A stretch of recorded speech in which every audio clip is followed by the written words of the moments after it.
읽도록 하겠습니다. 우리 같이 한 목소리로 읽겠습니다. 마태복음 13장 45절에서 46절 우리 말씀 한 목소리로 같이 읽도록 하겠습니다. 또 천국은 마치 좋은 진주를 구하는 장사와 같으니 극히 값진 진주 하나를 발견함에 가서 자기의 소유를 다 팔아 그 진주를 사느니라. 아멘. 자, 자리에 앉으시기 바랍니다. 우리가 전혀 다른 문화에 살던 사람들과 이야기를 하게 되면 가끔 답답함을 느낄 때가 있습니다. 우리에겐 너무 당연하고 익숙한 이야기인데 다른 문화에서 사는 사람들은 그것을 한 번도 경험해 보거나 생각해 본 적이 없는 이야기일 때가 그런 것 같아요. 예전에 제가 헤비타트에서 일하는데 헤비타트는 국제단체여서 감사를 이제 미국에서 와서 감사를 받습니다.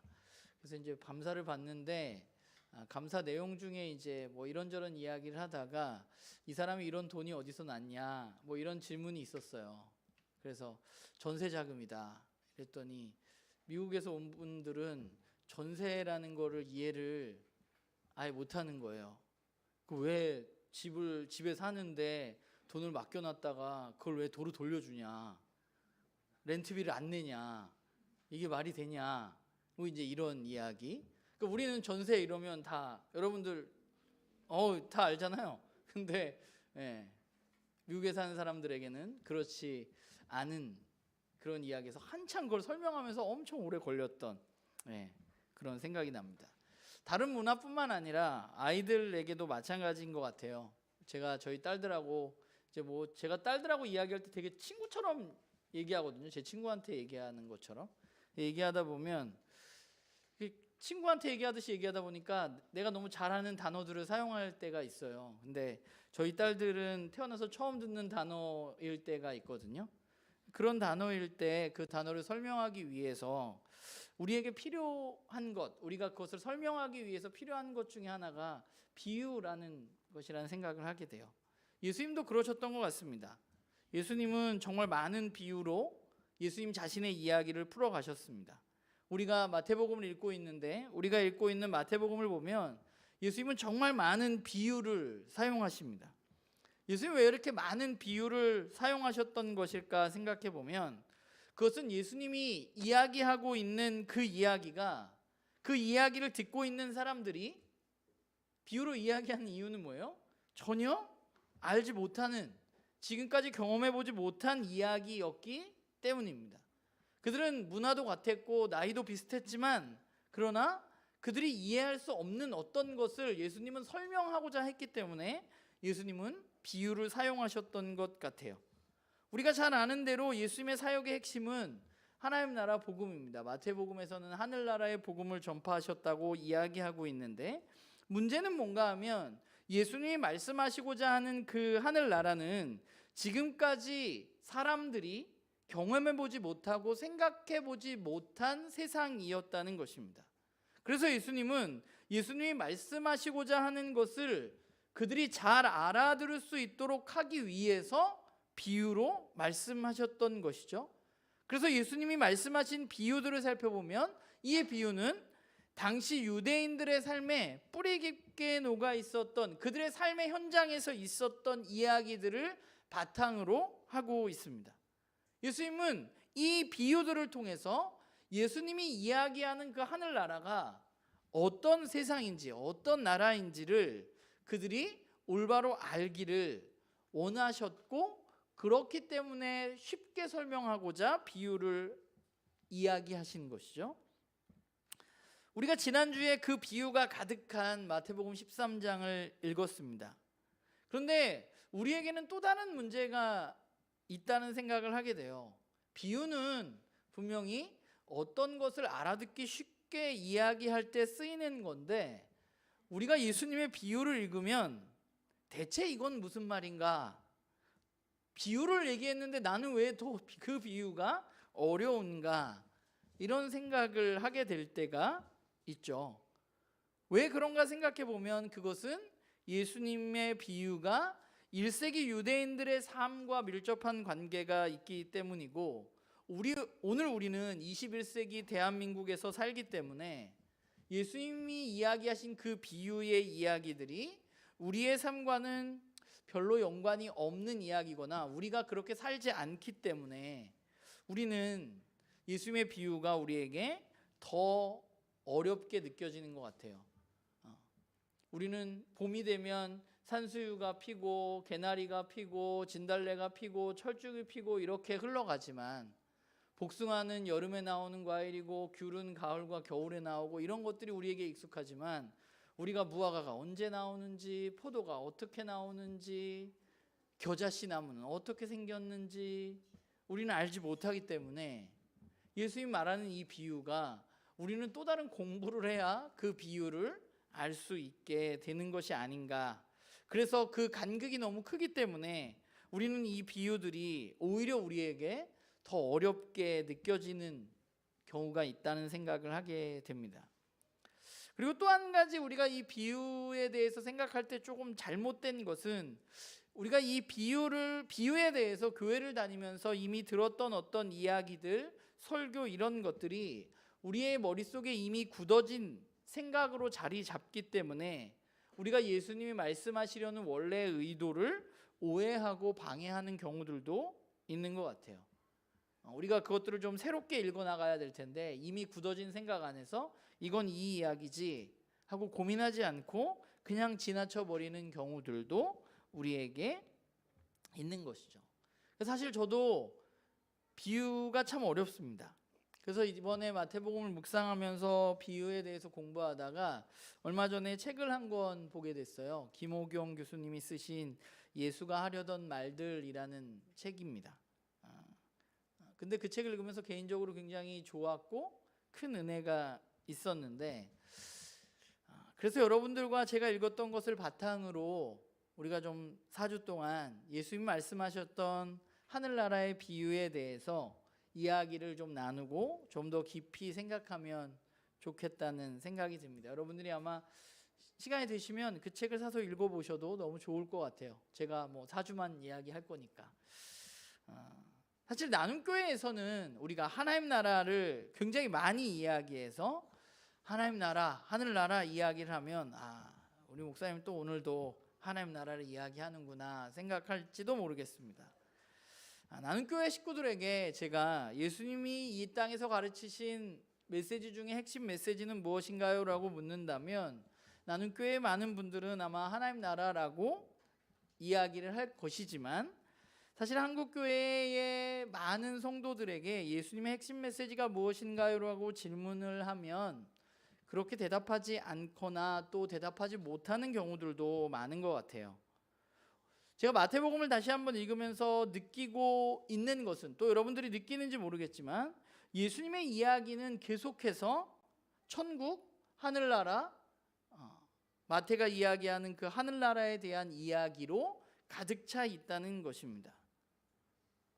예수님의 사역을 시작하면서 예수님은 하늘나라 복음을 선포하신 것이죠. 우리는 과거에 산상수훈을 읽으면서 우리 세상에서, 우리의 입장에서 그것을 이해하려고 굉장히 많이 노력했다면, 우리가 하늘나라 복음으로 그 산상수훈을 읽는다면 이것이 오늘 이 땅이지만 하늘나라에서 이런 일들이 일어나는구나에 대해서 우리가 이해할 수 있는 차이가 우리 가운데 있는 것 같아요. 그래서 마태복음에는 계속해서 반복적으로 예수님의 사역을 설명하면서 하늘나라의 복음을 선포하셨다는 이야기가 아마 반복해서 기록되어져 있는 것 같습니다. 그러면 하늘나라의 복음이라는 것은 무엇인가? 마태는 그냥 하늘나라의 복음을 선포하셨다라고 말했는데, 그리고 병자를 고치시고 귀신을 내어 쫓으셨다라고 말했는데, 우리가 잘 아는 마가복음 1장 15절을 보면 예수님은 사역을 시작하시면서 때가 찼고 하나님 나라가 가까이 왔으니 회개하고 복음을 믿어라 라고 말씀하셨습니다. 하늘나라의 복음이라는 것은, 예수님이 말씀하신 하늘나라의 복음을 선포하셨다는 것은 결국 하늘나라가 이 땅 가운데 임할 것이라는 이야기입니다. 그리고 그 하늘나라가 이 땅 가운데 임하는 것은 우리가 하는 것이 아니라 하나님에 의해서 이루어지는 것입니다. 마가복음 1장 15절에 보면 때가 찼다라고 말하고 있습니다. 하늘나라가, 하나님 나라가 갑자기 이 땅 가운데 시작된 것이 아니라 하나님의 계획 가운데 있었다는 것이죠. 하나님의 계획 가운데 하늘나라가 있었는데 때가 찼기 때문에, 때가 되었기 때문에 하나님은 계획에 따라서 이제 그 하늘나라를 이 땅 가운데 임하게, 시작하게 된 것입니다. 하나님의 때가 되어서 하나님의 계획에 따라서 이 땅 가운데 그 하나님의 뜻과 계획을 알고 있었던 예수님에 의해서 하늘나라가 시작되게 된 것입니다. 하나님의 아들 예수 그리스도가 이 땅에 옴으로 말미암아서 이제 우리에게 이 땅에서 하늘나라를 맛볼 수 있는 기회가 열리게 된 것이죠. 그게 하나님이 하시고자 하는 일이었어요. 그런데 예수님은 그렇게 하나님의 계획을 이루시고 하나님의 하실 일을 하셨는데, 그렇다면 이제 하나님이 하늘나라를 예수님에 의해서 시작하셨는데 그러면 다 끝난 건가? 그게 아니라 하늘나라는 하나님에 의해서 시작되었지만 이 메시지 앞에서 인간인 우리가 해야 할 일이 있는데 그 일은 무엇인가 하면 마가복음 1장 15절은 두 가지를 이야기하고 있죠. 첫 번째 뭐예요? 회개하고, 두 번째는 복음을 믿는 것입니다. 회개하라는 말은 우리가 눈물을 흘리면서 후회하는 것이 아니라 우리의 삶의 방향을 전환하는 것입니다. 회개는 돌이키는 것입니다. 근데 제가 이번 주 말씀을 준비하면서 돌이킴을 위해서 해야 하는 매우 중요한 한 가지가 있다는 생각을 하게 돼요. 내가 돌아서기 위해서 해야 할 가장 중요한 것이 있는데 우리가 때로는 그것을 잊고 그냥 회개는 돌이키는 거지 이렇게 생각하는 것 같아요. 그 돌이킴에 있어서 가장 중요한 그 시작이 되는 것은 무엇이냐 하면 내가 어디를 향해서 가고 있는지 내 삶을 바라보는 것입니다. 나는 원래 어디를 향해서 걸어가고 있었는지, 내 삶의 방향은 원래 무엇이었는지 내가 알아야 잘못됐으면 바꿀 것인데 우리는 거기에 대해서 굉장히 많은 생각을 하지 않는 것 같아요. 그래서 그 책에서는 철학 용어를 하나 사용하고 있는데 김호원 교수님은 거기서 에포케라는 그리스 철학에 사용되는 말을 사용하고 있습니다. 이 에포케라는 말은 무엇인가 하면 판단을 중지한다는 의미입니다. 지금까지 당연하다고 생각해온 것들을 일단 멈추고 그게 정말 옳았던 것인가 질문을 던지는 것이죠. 우리의 회개는 사실 여기에서 시작되어야만 하는 것이죠. 우리가 회개합니다. 주님 제가 너무 잘못했습니다. 회개합니다라는 이야기를 굉장히 많이 하는데 또 회개했다고 말하는데 우리는 어디에서 돌이킨 건지, 나는 원래 어디로 가고 있는지, 내가 그 방향에 대해서 생각해 본 적은 있는 건지, 나는 그럼 어디로 돌아서야 되는 건지 우리는 우리의 삶에 대해서 돌아봐야만 하는 것이죠. 잠시 멈추어서. 우리의 회개에는 반드시 우리가 잠시 멈추어서 내가 가고 있는 길이 맞는 건가? 나는 지금 어디에 있는가? 내가 당연하다고 생각해온 내 삶이 올바른 것인가? 우리는 멈추고 생각해 보아야만 합니다. 그냥 지금까지 아무 생각 없이 이게 맞다고 생각했던 삶들, 이렇게 사는 거 사람들도 다 이렇게 사니까 나도 이렇게 살아야지 라고 생각했던 것들에 대해서 내가 학교에서 이렇게 배웠으니까 나는 이렇게 사는 게 맞지 라는 것들에 대해서 우리는 잠시 판단을 중지하고 그 자리에 서서 나는 어디로 가고 있는지, 내가 걸어가고 있는 길이 과연 옳았던 것인지, 내가 배웠던 것이 과연 맞는 것인지 우리는 돌아봐야만 하는 것이죠. 우리 자신의 삶을. 우리 자신의 삶에 대해서 질문을 던지지 않는데 우리가 어디로 뭘 돌아서고 뭐 할 게 있겠어요. 우리는 우리의 삶을 잠시 멈추고 이 메시지 앞에서 우리가 지금까지 걸어온 길을 돌아보고 멈추어서 질문해야만 합니다. 우리가 우리의 삶에 질문을 그렇게 던졌다면, 내가 그냥 살아왔는데, 내가 이렇게 그냥저냥 살아왔는데 거기 잠시 멈추어서서 이게 옳은 것인가 질문을 던지고 우리가 방향을 전환하기를 원한다면 또 한 가지 해야 할 일은 무엇인가 하면 우리가 돌아야 할 새로운 방향을 우리는 알아야만 하는 것이죠. 왼쪽으로 가고 있었는데 이쪽이 길이 아니구나 라고 내가 잠시 머물러서 생각했다면 어느 쪽 길로 가야 하는지 우리는 우리의 삶을 결정해야만 하는 것이죠. 그런 의미에서 예수님은 복음을 믿으라고 우리에게 이야기하신 것입니다. 당시의 사람들에게 복음이라는 말은 매우 익숙한 용어였습니다. 복음은 기쁜 소식이잖아요. 당시의 사람들에게 기쁜 소식은 뭐였냐면 이 유앙겔리온이라는 단어를 언제 썼냐 하면 왕이 태어났을 때, 또는 왕의 즉위식, 또는 전쟁에서 승리해서 새로운 영토를 얻었을 때 사용한 말입니다. 야, 기쁜 소식이 있대.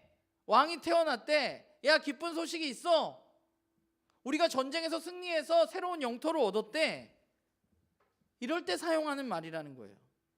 그러니까 왕의 통치에 익숙한 사람들은 복음이라는 말을 들었을 때 왕이 태어났거나 왕이 새롭게 되거나 아니면 새로운 영토를 얻은 기쁜 소식을 그들은 들었을 것입니다. 그런데 예수님은 지금까지와는 다른 새로운 기쁜 소식이 있다고 말씀하고 있는 거예요. 이 땅에 왕이 태어난 게 기쁜 소식이 아니라, 이 땅에 우리가 전쟁에 승리해서 더 많은 영토를 얻게 된 게 기쁜 소식이 아니라 새로운 기쁜 소식이 있는데, 그 기쁜 소식은 뭐예요? 하늘나라가 이 땅에 시작되었다는 기쁜 소식입니다. 하늘나라는 뭐예요? 하나님이 다스리시는 세상입니다. 이제 우리가 방향을 틀어야 되는데, 우리가 어디로 가고 있는지 모르지만 잠시 멈추어 서서 내가 그냥 이렇게 가고 있는 게 맞는가? 거기에 멈추어 서서 내 삶을 돌아보았다면 우리의 삶을 방향을 틀어야 하는데 어디로 틀어야 돼요? 왕이 통치하는 세상이 아니라 하나님이 다스리시는 그 하늘나라로 우리의 삶의 방향을 전환해야만 하는 것이죠. 그게 우리가 이 메시지 앞에서 해야 할 일입니다. 이렇게 생각해 보자면 예수님이 하신 천국에 대한 비유의 내용도 우리에게 조금은 분명해지는 것 같아요. 예수님이 말씀하신 비유의 내용은 크게 두 가지입니다. 첫 번째는 천국에 대해서 말하면서 천국은 어떤 곳인가 하는 것에 대한 이야기입니다. 그리고 또 하나는 천국에서의 삶은 어떠한 것인가에 대한 이야기입니다. 예수님이 비유로 이야기하신 이유는 예수님이 이야기하신 하늘나라가 제일 처음에도 이야기했지만 지금까지 어떤 누구도 경험해보지 못한 나라이기 때문에 제가 미국 사람에게 전세에 대해서 설명하려고 애썼던 것처럼 예수님도 이 땅에 살아가는 그 사람들에게 한 번도 경험해보거나 생각해보지 못한 것들을 알게 하기 위해서 비유를 사용해서 그들에게 이야기하셨다는 것입니다. 그렇기 때문에 우리가 이 비유를 읽으면서 생각해야 할 것은 뭐예요? 그 비유의 겉으로 드러나는 어떤 이미지가 아니라 그 이야기 안에서 이야기하는 천국, 그리고 천국에서의 삶은 어떤 것인지 우리는 돌아봐야만 하는 것이죠.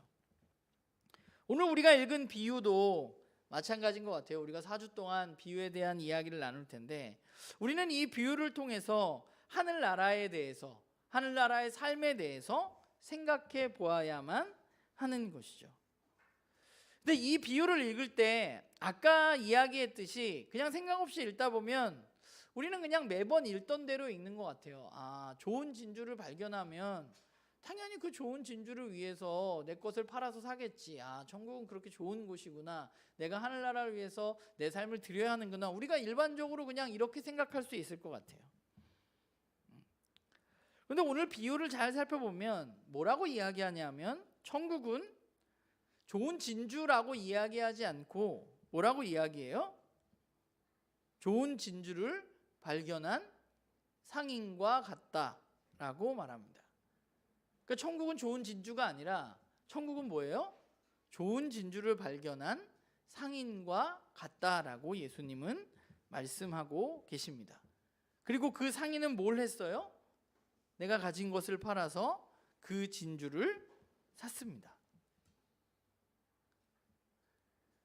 그가 가진 모든 것을 다 팔아서 사들일 만큼 좋은 진주를 그가 발견했다는 것은 어떤 의미일까? 좀 우리가 오늘은 이 비유를 보면서 조금 다른 생각을 해보면 어떨까라는 생각을 좀 해봐요. 여러분, 그 상인이 발견한 진주는 어떤 진주였을까요? 그 진주는 누가 보아도 대단한 진주였을까요? 그 진주는 다른 진주 상인은 못 본, 이 사람만 어떻게 어디서 발견한 그런 진주였을까요? 이 상인이 그 진주를 과연 처음 본 사람이었을까요? 만약에 처음에 이 사람이 그것을 발견한 사람이라면 이 진주를 발견하려고 그는 얼마나 많은 진주를 찾아 헤매였을까요?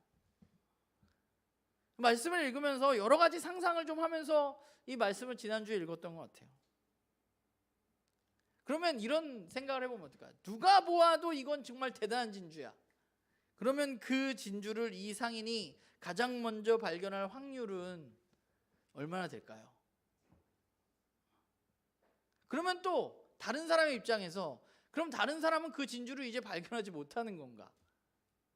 다른 사람은 이 상인처럼 열심히 노력하지 않아서 열심히 찾아다니지 않아서 그 진주를 발견하지 못한 것일까?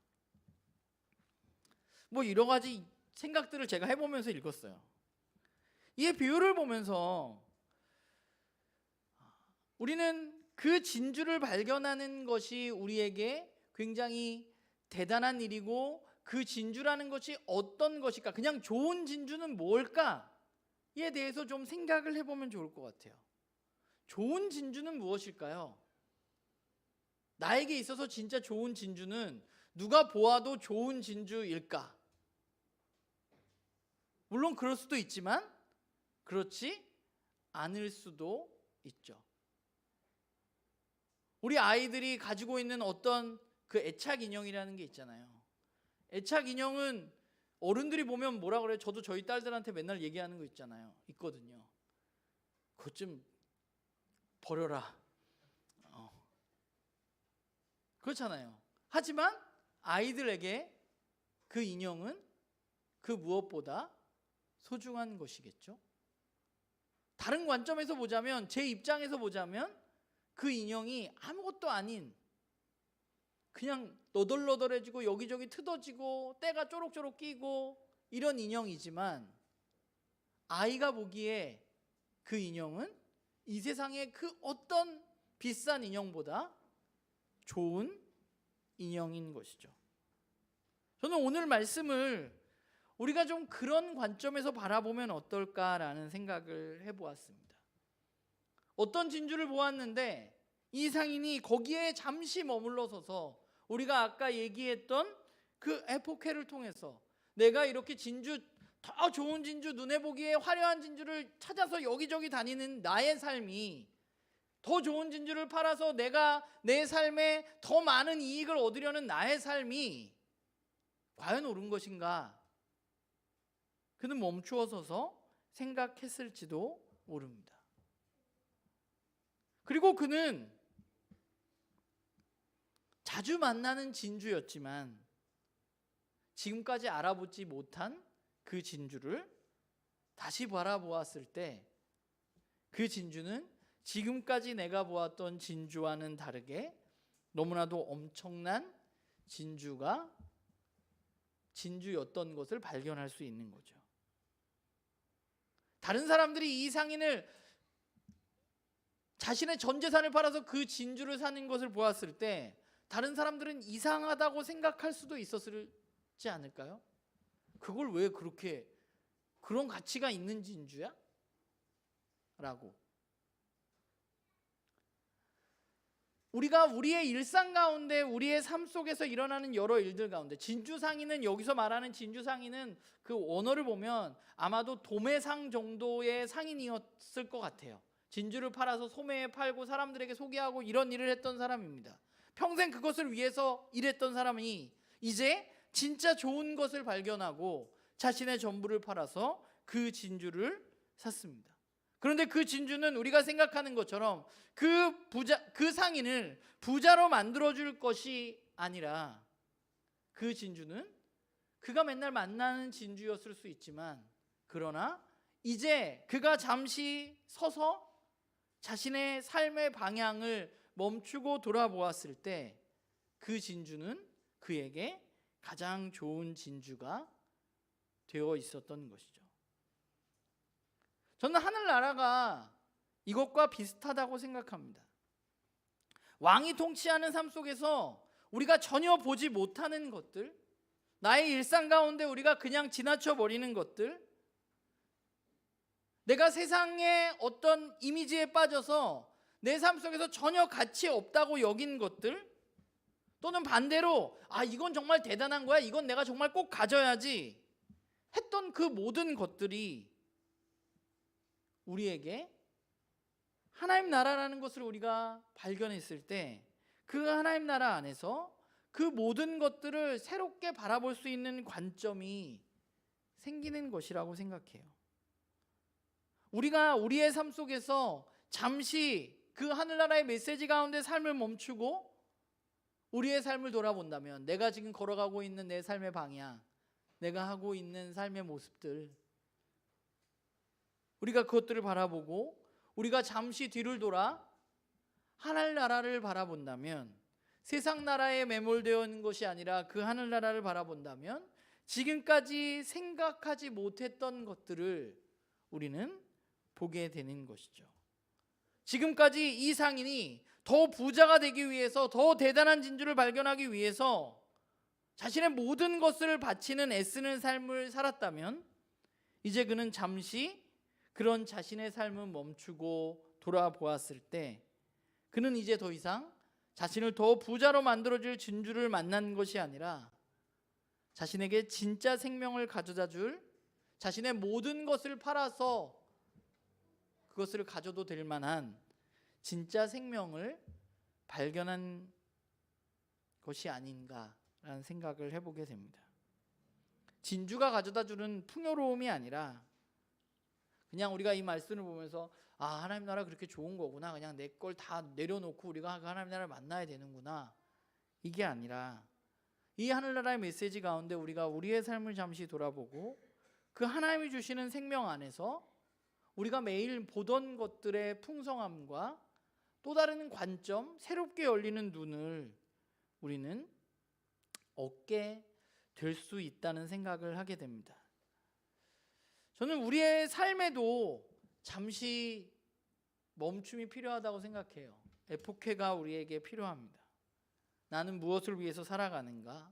나는 왜 이렇게 오늘도 애를 쓰면서 살아가는가?